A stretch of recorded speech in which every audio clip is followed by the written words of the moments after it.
अरे प्रशांत बाबू, ଆରେ କଣ ହେଇଛି ତମର ଆଜି ଦୋକାନରେ ନ ବସି କଣ ଏଠି ବସିଛ? କାଇଁ ତମେ ତ ସବୁ ଜାଣିଛ ଆଉ। କଣ ହେଇଛି କଣ? ଆଶାଟା ଯୋଉଟା ଥିଲା ସେ କିଛି ହେଲାନି, ବନ୍ଦ ବାନ୍ଦ ହେଇଗଲା। ସେଥିପାଇଁ ମନ ଭାରି ଦୁଃଖ। ଓ ବାହାଘର କରିଦେଇଥିଲି। ଅନଲାଇନ ଗେମ୍ କଥା କହୁଛ? ଆଚ୍ଛା ଆଚ୍ଛା, ସେ ତ ଲୋକସଭାରେ କାଇଁ ପାରିତ ହେଇଯାଇଛି, ଗଭର୍ଣ୍ଣମେଣ୍ଟ ତ ବନ୍ଦ କରିଦେଲା ରିଅଲ ତଥାପି ମନି ସେଥିରେ ଗେମ୍ ଆମ ଟା। ଲୋକଙ୍କର ଲାଭ ଥିଲା ନା କିଛି ଲୋକ ଆଶାୟୀ ଯୋଉ ରହୁଥିଲେ। ନାଇଁ କିଛି ନାଇଁ, କିଛି ଲୋକଙ୍କର ଫ୍ୟାଣ୍ଟେସି ଆପ ରେ ଲାଭ ଥିଲା, ଆଉ କିଛି ଲୋକ ବହୁତ ପଇସା ବି ବର୍ବାଦ କରୁଥିଲେ। କେତେ ଘର ଏମିତି ନଷ୍ଟ କି ହେଇଛି, କେତେ ପିଲା ହଁ, ଆତ୍ମହତ୍ୟା ବତିଶ କରିଛନ୍ତି। ବତିଶ ମାସରେ 32 ଜଣ ଏଭବ ଆତ୍ମହତ୍ୟା କରିସାରିଲେଣି। ବହୁତ ଗୁଡାଏ ପଇସା ଲସ୍ ଭିତରେ ସମସ୍ତେ ଗତି କରୁଛନ୍ତି। ଆଜିକା ଯୁବପିଢି ଟଙ୍କାଟା ଲଗେଇ 50 ଟଙ୍କା ଇନକମ କରିବାର ଯୋଉ ଲୋଭଟା, ସେମାନଙ୍କର ଭଲ ହେଇଛି, ବନ୍ଦ ହେଇଯାଇଛି।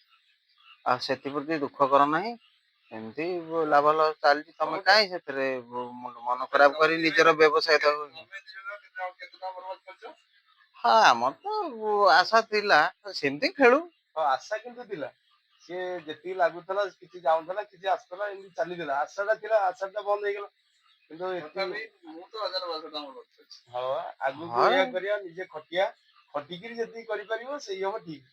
ଆଉ ଏମିତି ତେଣୁ ଏ ଅନଲାଇନ ଫାଲତୁ ଧନ୍ଦାରେ ପଡିକିରି କିଛି ଲାଭ ନାହିଁ। ଯଦି ବନ୍ଦ ସେ ଜିନିଷ ନ ହେଇଥାନ୍ତା, ବନ୍ଦ ହେଇଥାନ୍ତା। ନା ନା, ସେ ଅଭ୍ୟାସ ଆଦତ ନାଇଁ ଲାଗିଥିଲା। ନାଇଁ ନାଇଁ, ସେଇଟା ନିଶା ଖାଇବା ଯେମିତି ଲୋକମାନଙ୍କର ଅଭ୍ୟାସ, ଯେତେ କହିଲେ ବି ସେମାନେ ନିଶା ଖାଇବେ। ଇଏ ଜିନିଷ ସେଇ ଟାଇପ ର ମସ୍ତିଷ୍କ ଖରାପ କରିଦେଇଥିଲା ଅଲରେଡି। ତେଣୁ ସେଥିରୁ ନିବୃତ୍ତ ରୁହନ୍ତୁ। କେହି ଅସତ ଉପାୟରେ ଟଙ୍କାଟା ଇନକମ କରିବାକୁ ଚେଷ୍ଟା କରନ୍ତୁ ନାହିଁ। ମାନେ ପରିବାର ନଷ୍ଟ ହେଇଯିବ।